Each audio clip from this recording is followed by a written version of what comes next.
उदय sir, या पोरांचे encounter करण्यापेक्षा कधीतरी याला नागडा करून मारला पाहिजे.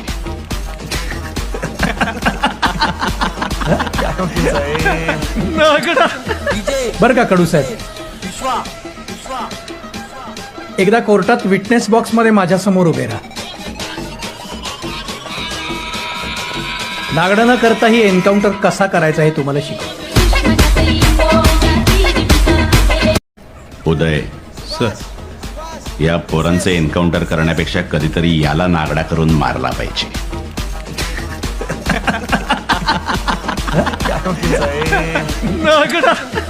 बर का कडू साहेब, एकदा कोर्टात विटनेस बॉक्स मध्ये माझ्या समोर उभे राहा. नागडा न करताही एन्काउंटर कसा करायचा हे तुम्हाला शिकव.